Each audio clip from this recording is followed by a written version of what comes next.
So, I have made a sign file. This one I made myself. I didn't borrow it from FireShare, although I do like borrowing from FireShare. This file took me quite a while to make. It's going to be a 3 foot by 4 foot sign for some family members who are building a house on a lake. So let's get this file in there, get it opened up.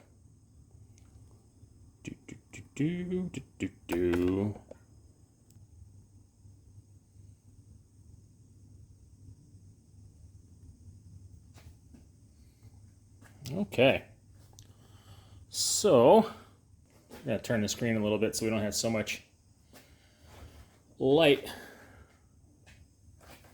He jokingly says, as you can't find a spot without light. Tell you what, we're going to tilt the screen a little bit. That ought to do it. Okay. So what I'm going to do, this is my second run at this file. You may or may not have caught the name of the file. It's Lake House Scaled, because I had to scale it back. I was trying to make a 3 foot by 4 foot sign, as everybody who's tried to make a big sign on this table knows. It's not a 3 by 4 table. I measured axis run out. I measured Y on this side and on that side, and I want to say my distance was 34 and a quarter, maybe 33 and a quarter. At any rate, I had a 35-inch sign on the y-axis. So I scaled it down to 32 inches. We are going to, right now we're going to run the table, and we're going to jog the controller to the top and bottom of the sign and make sure that I'm not dead-ending the y-axis, because I did plenty of that yesterday running the regular file, and I'm trying to avoid damage to the table. I'm just going to return to 0 because I zeroed the bottom left corner. Usually I zero somewhere in the middle of the table because small parts splash all over on the edges. And I'm usually cutting something much smaller than 3 by 4. At any rate, as you can see, I am like a 1/16 of an inch from maxing out here. So that's about as far as I can go on that one. And then here on the nut, you can see I'm probably a good 1/8 of an inch from whacking that nut. So this is bottom left, about as good as I can get. This is only 32 inches. I gave myself a little bit of room to play with. So we're going to do a 1/4 inch step. And you'll see the axis move a 1/4 inch. Okay. And we're going to do a 1/4 inch step to the right as well. Okay. And now we're going to we're going to zero the axes to here. Oh, this is going to be a messy one. We're cutting so much around the edges, I'm going to be blowing green juice all over the place. I don't suspect there's any way around it. This is what happens when you cut anywhere near the edge. So I try to cut as much as I can right there in the center where all the scum is in the water. So I'm going to have to make sure this is set in the right spot. So let's get the sheet in here, and we'll move on from there. Oh, sorry. You guys are in my way.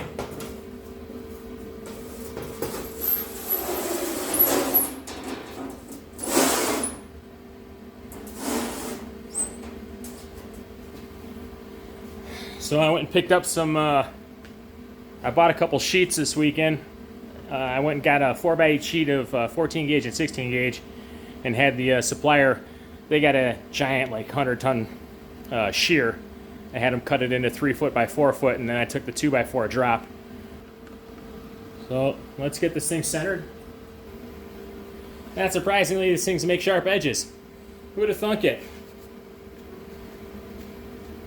I suspect there's a whole lot more of that in my future. It's not the greatest, but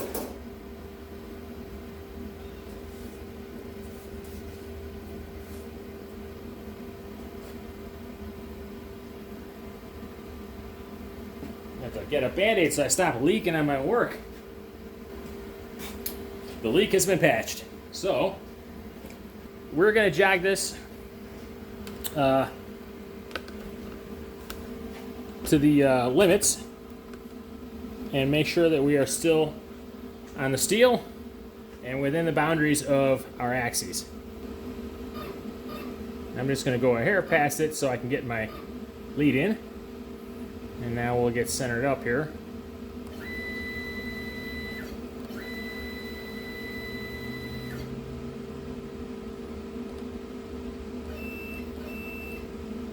Okay. So we're well within the sheet here. We're also well within the table, so should be fine. Now we just gotta check this front edge. If we're good on the front edge and we're good on the left edge, then we are good. God, I wish I could just play my music on my speakers like a normal person, but every time I have music going in the background while I'm working, I get copyright claimed. And then YouTube says, no! No video for you. Alright, let's do this.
Well, that's that on the cut.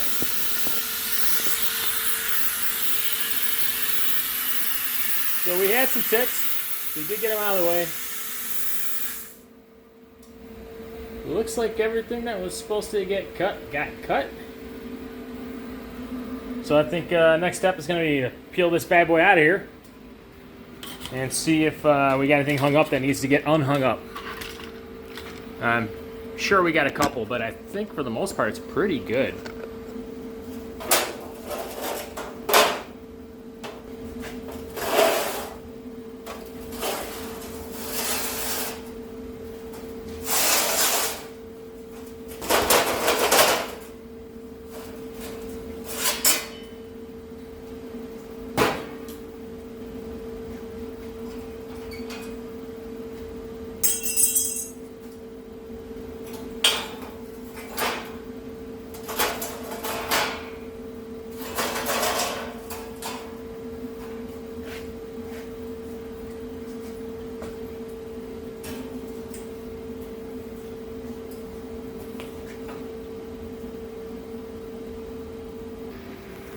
Even this center cutout area here, this is pretty large.